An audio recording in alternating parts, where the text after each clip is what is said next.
السلام علیکم ناظرین، امید کرتا ہوں کہ سبھی خیریت سے ہوں گے۔ آج کی ویڈیو میں ناظرین ہم بات کریں گے نیمز ٹیبلٹ کے بارے میں۔ نیمز ٹیبلٹ کیا ہوتی ہے، اس کے کیا استعمالات ہیں، کن لوگوں کو استعمال کرنی چاہیے، کن لوگوں کو استعمال نہیں کرنی چاہیے، آج کی ویڈیو میں ہم تفصیل کے ساتھ ڈسکس کریں گے۔ اگر آپ نے ابھی تک ہمارا YouTube channel medical info 266 subscribe نہیں کیا تو ابھی ہمارا یوٹیوب چینل سبسکرائب کریں، بیل آئیکن کو کلک کریں تاکہ ایسی نیکسٹ آنے والی ویڈیو آپ تک پہنچتی رہے۔ نیمز ٹیبلٹ بآسانی مارکیٹ سے مل جاتی ہے۔ اس کا فارمولہ ہے نیمزولائڈ، جو کہ سوزش اور درد اور بخار کو کم کرنے میں مدد دیتا ہے۔ تو اب ہم بات کرتے ہیں اس کے استعمالات کے بارے میں۔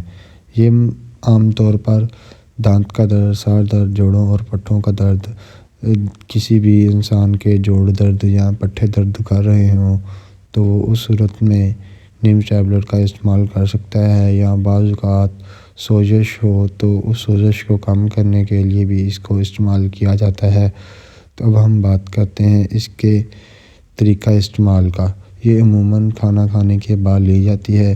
اس کی خوراک خود سے نہ لیں، ڈاکٹر کی ہدایت اور مشورے کے ساتھ استعمال کریں۔ اگر آپ ڈاکٹر کی ہدایت اور مشورے کے ساتھ استعمال کریں گے تو وہ بہتر ہے۔ اگر آپ ڈاکٹر کی ہدایت اور مشورے کے بنا استعمال کریں گے تو اس کے نقصانات بھی ہو سکتے ہیں۔ تو اب ہم بات کرتے ہیں ممکنہ سائیڈ ایفیکٹ کے بارے میں۔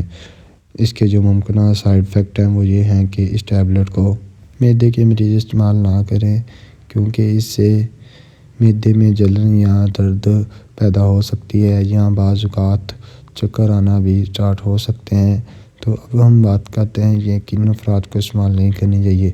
یہ جگر اور معدے کے مریضوں کو استعمال نہیں کرنی چاہیے، اور کم عمر بچوں کو بھی استعمال نہیں کرنی چاہیے۔ مثال کے طور پر جو 12 سال سے کم عمر بچے ہیں ان کو یہ ٹیبلٹ عموماً منع ہے، وہ اس کو استعمال نہ کریں۔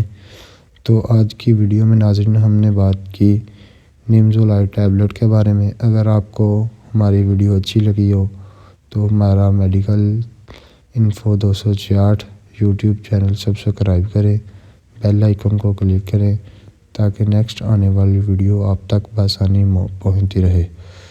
تو یہ جو بھی ٹیبلٹس ہوتی ہیں ان کو ڈاکٹر کی ہدایت اور مشورے کے بنا بالکل بھی استعمال نہ کیا جائے۔ اگر آپ ڈاکٹر کی ہدایت اور مشورے کے بنا ٹیبلٹس کو استعمال کرتے ہیں تو اس کے بہت زیادہ سائیڈ ایفیکٹ ہو سکتے ہیں۔ تو بہتر یہی ہوتا ہے کہ آپ ڈاکٹر کی ہدایت اور مشورے کے ساتھ ہی ان تمام ٹیبلٹس کو استعمال کریں۔ اوکے، اللہ حافظ، ملتے ہیں نیکسٹ ویڈیو کے اندر۔